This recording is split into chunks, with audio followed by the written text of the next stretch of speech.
Apakah hukum kita menukar irama bacaan dalam solat seperti rakaat pertama 2 irama, rakaat kedua irama yang lain sampai mengganggu bacaan makmum sebab tarik suara terlalu kuat? Baik. Imam baca irama apa ni? Dia lenggokkan lagu. Okey. Bacaan imam bila dia mula membaca Fatihah, makmum berhenti membaca doa iftitah. Okey, berhentilah. Okey. Kita baca doa iftitah sebelum dia mula baca Fatihah. Imam bismillahirrahmanirrahim. Kita stop, dengar bacaan imam. Habis imam dalin, kita amin. Imam taklah berhenti sekejap, sekurang-kurang dapat baca Fatihah oleh makmum. Makmum baca Fatihah. Imam baca tak? Tak baca. Tak ada. Itu baru betul. Kata kena ikut betul. Comel. Sallu kama ra'aitumuni usalli. Imam diam sekejap. Biar makmum bismillahirrahmanirrahim. Alhamdulillahirabbil alamin. Arrahmanirrahim. Faham lagi? Okey? Makmum kita dengar waladallin. Baru dia bismillahirrahmanirrahim amma yatasalun. Baru masuk. Kita habis dah Fatihah, dengar bacaan imam. Okey? Jadi sebenarnya tak berlaku tanakub belawang gitu. Okey? Cuma nasihat untuk imam. Nabi kata iza shalla ahadukum 'alan nasi falyughaffif.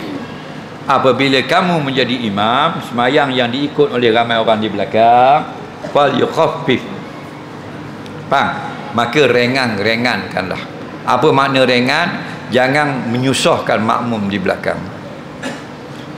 2 cara ringan. Pertama, jangan baca lama sangat, panjang sangat.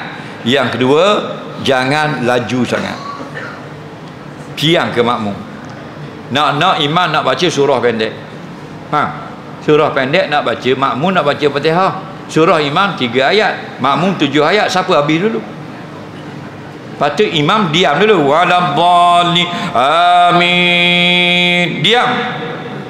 Dalam hati tasbih. Anggo makmum sudah habis, bismillahirrahmanirrahim. Inna a'tainakal kautsar fasalli li rabbika wanhar. Inna syani'aka huwal abtar. Bau comel. Nidak tu makmum waladhdallin, makmum amin. Bismillahirrahmanirrahim. Inna a'tainakal kautsar fasalli li rabbika wanhar. Inna syani'aka huwal abtar. Makmum ini dah jalan mustaqim. Nak kejar ke tu imam, lelah makmum.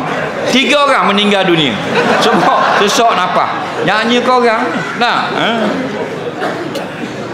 Atau tu imam panjang sangat tarik. Innal ladzi sudah kerja dah lah. Lagi nampak lamanya kejek atas belakang ni makmum, balik awal tu imam.